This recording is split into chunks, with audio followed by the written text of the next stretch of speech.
The Washington Post reporting that, quote, it could take 6 months to fully clear the Strait of Hormuz of mines deployed by the Iranian military, and any such operation is unlikely to be carried out until the U.S. war with Iran ends, the Pentagon has informed Congress. Meantime, U.S. Central Command providing an update on their blockage of the strait, posting on X, quote, U.S. forces have directed 31 vessels to turn around or return to port as part of the U.S. blockade against Iran. Bit of good news, but a bad news there. Marine veteran Alex Martin joins us now. Alex, thank you so much for joining us. So clearly a whole lot going on when it comes to the Strait of Hormuz. But first, this new information regarding the Iranian mines, because lawmakers were reportedly told by Defense Department officials yesterday during a classified briefing that Iran has placed 20 or more mines in the strait, and it's been difficult to determine where exactly they are. But clearly, ships have been passing through the strait using a safe route over the past few weeks. So first of all, how important is it to clear these mines, and how difficult of a mission would that be to do? It's a very difficult mission that they're undertaking. We fortunately have an incredible, the greatest Navy in the history of human warfare. Undersea applications, subsurface, above surface applications for a wildly complex mission. Luckily, they're the most sophisticated to do so with our explosive ordnance disposal teams and all the surface warriors. So it's not easy, but it should be mentioned that this is against the backdrop of having destroyed Iran's air advantage entirely, having decapitated their leadership, having taken them out of the game with anything ballistic, having set back their nuclear program decades. And now this blockade, which is a stunning example of our naval supremacy, is choking them to the tune of $400 to $450 million per day. So this has to be all taken into context of broadly what's happening in this stunning campaign. Yeah, and to me, what you just said last, I think, is the key part. Scott Bessent yesterday reiterating once again that Iranian storage facilities will become full in a matter of days. We're not talking weeks, we're talking in a matter of days. And at that point, that could cause lasting long-term damage to their oil fields. So I hear that.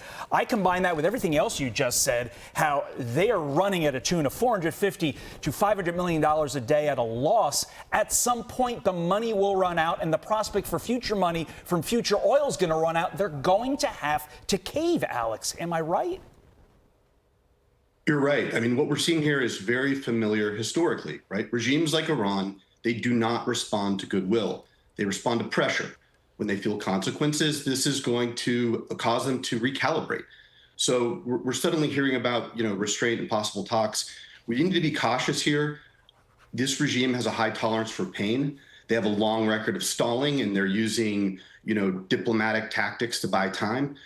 So I think the real issue is whether this or not this happens. I mean, you're seeing the application of military, political, psychological, and economic pressure the world has never seen before.